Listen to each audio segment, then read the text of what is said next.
video, we'll be testing hip active and passive range of motion. So the purpose of this test is to assess hip movement patterns, specifically in flexion, extension, abduction, and adduction, as long as monitoring for any of the symptoms that your patient initially came in for.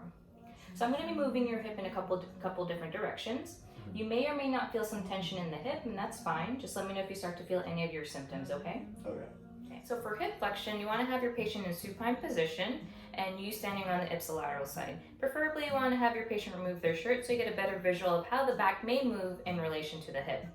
And as usual, you want to be testing bilaterally, going with the unaffected side first, and testing active range of motion first so you have a better idea of how much the patient is willing to move before testing passive range of motion.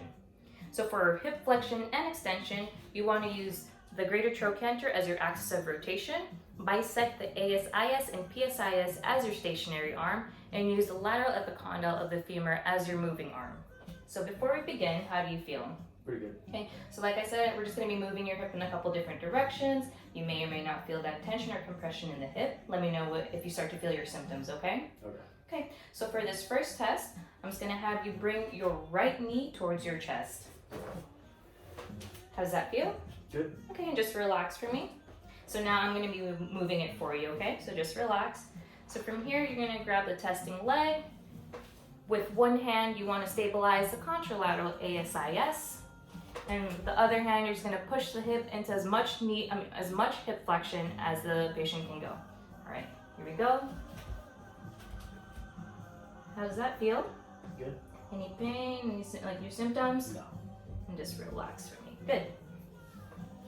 Normal range of motion for hip flexion would be 110 to 120 degrees. For hip extension, you want to have your patient in a prone position, and again, you should be standing on the ipsilateral side.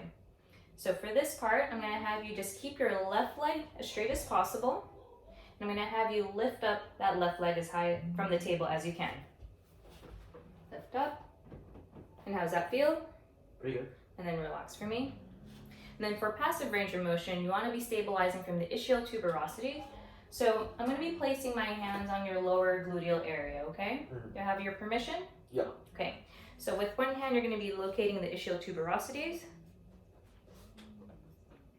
And then with the other hand, you're going to grab the anterior part of the distal femur and just relax for me, okay? I'm going to be doing most of the work. Okay. Let me know if you start to feel any of your symptoms, okay? Okay. Okay. All right, here we go. Just relax. And you're going to be pulling your patient into hip extension. How does that feel? Good. Relax. Good. So for normal hip extension, the range is about 10 to 15 degrees of motion, and it should have a firm end feel. So for hip abduction, you want to have your patient lie on their side. So we're going to have you lie on your right side. We'll be testing the left hip abductors for this. And the patient, as a physical therapist, you should be standing behind the patient. So from here, I'm going to have you bend that right knee forward. And then from here, keeping that left leg straight, I'm going to push you a little forward, okay? No, just tilt it forward. How do you feel so far? Good. Okay, so from here, I want you to lift that left leg up as high as you can. How does that feel? Pretty good. And then relax for me. And then for this, you just want to assess if the patient starts to laterally tilt or rotate their pelvis in order to compensate for that hip abduction movement. So normal hip abduction is 30 to 50 degrees of motion with a tissue approximation end feel. So for hip abduction, you want to have your patient supine with you standing on the ipsilateral side.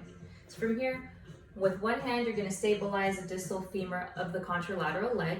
The other hand, you're going to grab the ankle of the testing leg. And you're just going to you're going to pull it into as far as much abduction as the patient can go while keeping the rest of the hip stable. Okay. Here we go. Let me know if you start to feel any of your symptoms, okay? How does that feel? Good. And you're also using your hip to support that leg. Any of your symptoms? No, just stretch. Okay, good.